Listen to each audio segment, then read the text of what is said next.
코로나 이후에는 유로화의 가치가 굉장히 높아졌고 터키의 물가가 굉장히 높아졌습니다.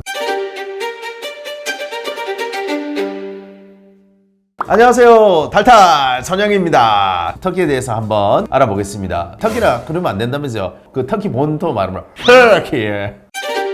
모바리식은 터키가 정답인 듯. 올림피아 5회 우승자의 광고 협찬 전나 받는 시범이 그냥 싸다고 돈 때문에 터키 간 건 아닐 텐데 기술력만 봐도 터키가 세계적으로 인정받는 듯. 일단 물가가 싸기 때문에 모바일 이식만을 위해서 간다기보다 이것저것 놀 게 많아요. 기술력이 없는 건 아닙니다. 간호사들이 기술력이 월등해요. 슬리스를 하는 경우에는 간호사가 보통 쉽거든요. 근데 그 간호사가 이직을 한다든지 하면 신창 간호사가 올라가서 심어야 되는데 병원의 결과가 확 달라져요.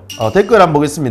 동양인도 가서 지은니은 많이 받아요. 크크크. 내 주변에서도 미국 사는 지인 2명이 터키 가서 받고 근데 드라마틱하게 잘 안 나와서 그런 거예요. 동양인의 머리의 뿌리는 굉장히 커요. 두껍고 이것을 서양인의 기준으로 컴팩트하게 이렇게 붙이게 되면 얘네들끼리 붙어서 한 구멍에 머리카락이 4개씩 나오고 5개씩 나오고 사막의 선인장 있죠? 그런 듯이 나와요. 뻥뻥뻥뻥 이렇게 나오거든요. 누가 봐도 좀 이상합니다. 우리가 AS 분명히 생기는 거거든요. 아무리 의사나 간호사가 잘 심어준다 하더라도 염증이 있다든지 등등이 있잖아요. 그럴 경우에는 우리 AS를 어떻게 하느냐인데 AS 비용보다 터키 가는 비용이 더 비싸겠습니다. 자, 실제 터키에서 받으시네요. 터키 가서 4,500모낭 이식 수술했는데 이게 수술 전 사진이고 이게 수술 후 5개월 20일 지난 현재 모습이거든. 대다모가 보면 3개월만 지나도 새까맣게 올라오더만 난 망한 케이스 같지 않냐? 아직 기다려 보시는 게 좋습니다. 3개월만 지나도 새까맣게 올라오는 거는 좀 특이한 케이스고요. 많은 분들은 이제 3개월 때부터 시작이 됩니다. 한 6개월 정도 있어야지 어느 정도 왁구가 보이고요. 실질적으로는 최소한 8개월 정도 기다려야지 승패를 알 수가 있습니다. 자, 댓글 읽어보겠습니다. 터키가 더 쌈, 그리고 저 넓은데 4,500개 갖고 되겠느냐? 사실 굉장히 넓습니다. 이게 정수리까지 이렇게 되어 있는 O자와 M자가 연결되는 거로 이 정도는 보통 한 6,000개에서 7,000개 정도를 해야 되고요. 그래서 이 경우에는 뒤에 있는 머리처럼 빽빽하게 되진 않고요. 4,500모낭은 이 머리를 모두 덮을 수 없어요.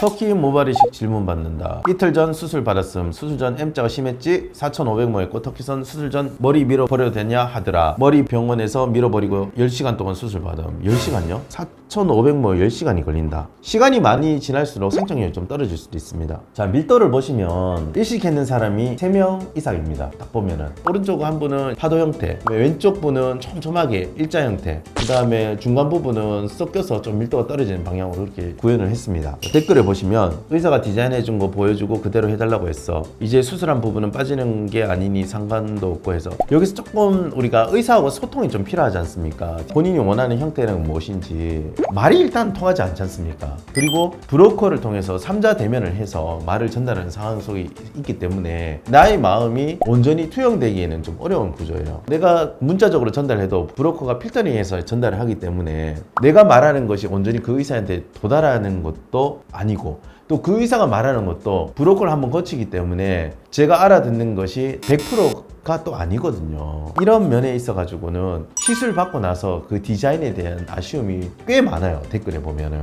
확실히 근데 국내 모발이식 기술은 많이 좋아진 듯. 8년 전 처음 약 먹을 때 대다모 모발이식 게시판 가면 후기가 죄다 터키였거든. 터키랑 결과 차이 별로 없는데 가격 차이 많이 난다고. 근데 코로나 너프 제외해도 3에서 4년 전부터는 국내에서만 이식하는 듯. 코로나 이후에는 유로화의 가치가 굉장히 높아졌고 터키의 물가가 굉장히 높아졌습니다. 엄청 올랐단 말이죠. 그러면 브로커가 돈을 남기고 또 그 남은 돈으로 광고를 하기에는 수익이 안 맞는단 말이죠. 터키의 가장 큰 장점은 비용이 싸면서 효과가 괜찮다 이 말인데 비용이 싼 게 거의 상쇄가 됐단 말이죠. 그래서 작게 모발이식 비용을 하고 가서 업셀링을 해서 네가 여기까지 왔는데 이걸 싣는 게 더 좋겠냐 고민해서 제1대출금융 땡겨가지고 싣는단 말입니다. 한국에서 이 병원 마음에 안 들면 저 병원으로 투어를 하면 되고 저기 안 들면 또 여기 가면 되잖아요. 근데 터키에서는 비행기 타고 왔는데 내가 할라할라 병원 말고 전라전라 병원에 갈 수 없잖아요. 내가 브로커가 지정한 병원 외에는 울며 겨자 먹기로 선택을 할 수밖에 없는 그런 상황에 빠지는 거죠.